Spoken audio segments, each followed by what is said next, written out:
All right, everybody. 10 Tampa Bay Chief Meteorologist Bobby Deskins here on our Thursday afternoon.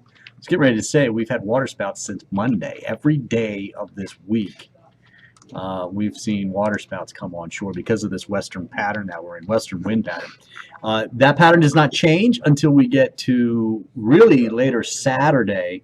It certainly sets up for an easterly wind Sunday and through most of next week, which means instead of everything moving from left to right on the screen here, it'll move from right to left, basically, by the time we get towards Saturday afternoon, but especially Sunday afternoon. So that means the timing of rain changes. Inland locations are getting rain now and then have better chances for rain in the evening hours. The coast, yeah, some scattered showers left over, but most of it happens in the first half of the day. When we switch this pattern in the weekend and next week, it'll be the other way around. It starts inland and comes back to the coast with those late day showers and storms as we get going into, let me get my thing up here, as we get going into Sunday especially, but all of next week. So we're going to have that pattern there. All right, let's take a look at where we're at right now. This is the big picture, and you can see we've got quite a bit of rain out there now. Those storms offshore are actually pretty decent storms that we're seeing. I mean, we've seen some heavy rainfall with even a flood advisory in parts of Pasco County. And I see Dade City, Zephyr Hills. That's the area right now that still has the flood advisory in effect. That's until, what do we got here? It's till about 4:45 today. So many areas have seen 2 to 3 inches of rainfall at least, and we can get another 1 to 2. But you notice the rain is actually starting to fall apart now in that area. It's back down to this just kind of light rainfall that you're seeing left over. Bigger storms, though, all this kind of developing back out to the west of there. So it's 589, the northern end of the Veterans, moving all the way up 589. You can see very heavy rain there, and it gets over to US 19 corridor towards Weeki Wachee and up in the Hernando Beach area, so Hernando County. But I think some of this will actually try and build back towards the coast. Speaking of that, look at what's just offshore. This line, which let me show you the view from Clearwater Beach right now. Is that it? Did I get the right one? Yeah, this one right here. This had a funnel cloud in it earlier. And by earlier, I mean about 20 minutes ago. We were watching the camera here. We could see it. It didn't last long. It looked like it might have been a water spout, obviously. But you can see the line of storms coming in right now. I'm actually running a time lapse on this particular camera right now. But that's a pretty good line of storms moving on shore. That's going to be up towards Tarpon Springs more than anything else. In fact, if you look right now, it's actually covering the north end of Honeymoon. You got Three Rooker, and then you got Include Island there. And so it's going to move right over towards Innisbrook, Tarpon Springs, of course, Lake Tarpon, and then right up Tarpon Springs Road up towards Trinity. I think this will get up into the Holiday area as well, too. So, if you're on East Lake Boulevard or McMullen in the East Lake area, kind of on the north end, like Landsbrook northward, I think some of these showers will move into your neck of the woods. You can see a little close-up view now. We don't have much going on there. Look what's happening in northern Hillsborough. These storms keep forming. That 275 junction and building back towards Carrollwood. Nothing major here. Just we are seeing those storms continue to build westward. I mean, everything's moving in the northeast. You can see that, but you notice the beginning of these storms kind of builds back further westward. So Polk County. Good little lightning here in the southwestern part of the county. Some hail. There's not a lot. It's kind of even tough to pick up here, but there is some small hail in these. So nothing that I think will get us up to severe status for this afternoon, but you can see good pea-sized hail in some of those locations. Just keep that in mind. No, again, nothing severe. I'm not worried about that for this afternoon. Look down south. Not a whole lot going on. East of 17, we have some showers out in eastern DeSoto County, Hardy County. But if you look right here, we actually got a little storm that's blowing up near Palmetto and the north end of the river from Bradenton.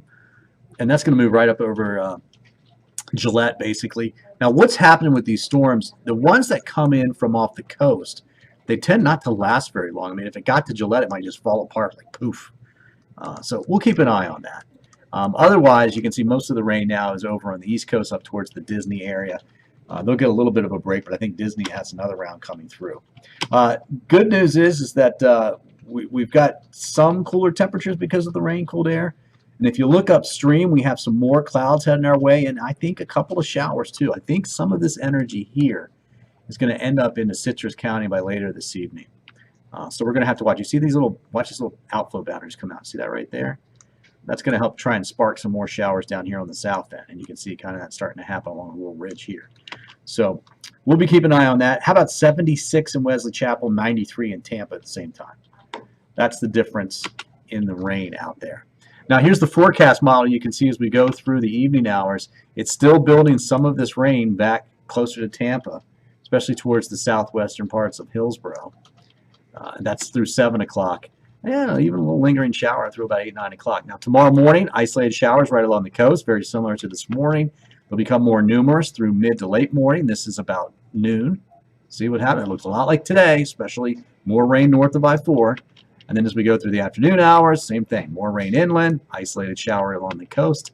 Very similar setup to exactly what we have out there right now. Now, Saturday. That was Saturday morning. This is the afternoon. This is 3 o'clock, and that's it. Right? Now, watch what's happening. You see the winds here? See them coming this direction? That's the difference. Look at the winds tomorrow morning. Tomorrow, let's go back to the morning. That's the best time to look at it. It's starting to change in the morning. See this? See how it's all out of the south-southwest? And then by the time we get towards Friday morning into Saturday morning, you see the change. You see all these winds coming in this direction. That is the change in the wind pattern. You'll get a little bit of a sea breeze along the coast. You can see that happening right there. But you also see, there you go, those storms kind of starting here and then building back towards that I-75 corridor and back towards the coast. Saturday evening, that's about 8:30 in the evening. So the timing's different too. Drier mornings Saturday and Sunday, and then afternoon storms return by the time we get towards the Sunday afternoon and then through basically all of next week. So here's the forecast for now. You can see we're looking pretty good as far as mix of sun and clouds and scattered showers. Best chance will be inland for those showers and storms. Let's talk tropics now. We've got a 20 to 30% chance for this to develop out here. Is that the latest? It's 30 and 30 now. Is it 30 and 30? I knew. I didn't check it. 30% chance for development for this thing. I mean, look, it's over land, and that's pretty decent convection, and that's dying. But look at the spin. Look at the outflow aloft. You see, one thing we look at is what are these clouds? See these outer clouds? Oh, they're right in here. See these outer clouds? They're kind of moving out in that direction. That shows you you've got high pressure aloft, and the storm can vent. Otherwise, the storm would collapse on itself. So this is a pretty decent atmosphere here, I think, for this to form. The models just don't do much of it. I mean, this is the European model. It's got something here. You can see the close. You see that little? It's trying to do it right here. Very warm water. There's a really eddy. There's a really warm eddy here, right in this area here. It'll be center will be down in here, but that's going to help flare some of this up. But then look at that. I mean, Saturday evening, you know, and then the good news is it brings a lot of rain in South Texas, especially this area here. Not extremely South Texas, but that area right there is extremely dry. So definitely something that they're going to be looking forward to. All right, there's your 7-day forecast. The big news here is the change in that weather pattern. So what happens is, you know, today 92, tomorrow about 92. What was that? I don't want that.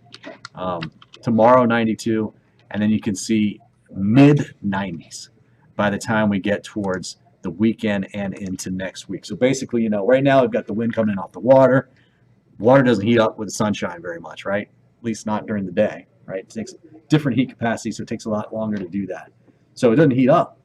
And the wind coming off the water just keeps us kind of near the water temperature, maybe a little bit warmer, low 90s.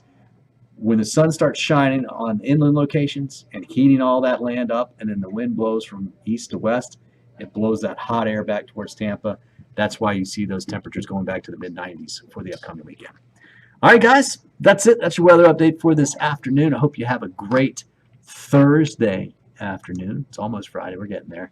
And we'll be here in the Weather Center. Of course, Tyler's right next to me. And not expecting severe weather, but we will watch for some waterspouts near the coast and heavy rainfall and some of those slow-moving storms for anywhere in our viewing area this afternoon. So keep that in mind as well, too.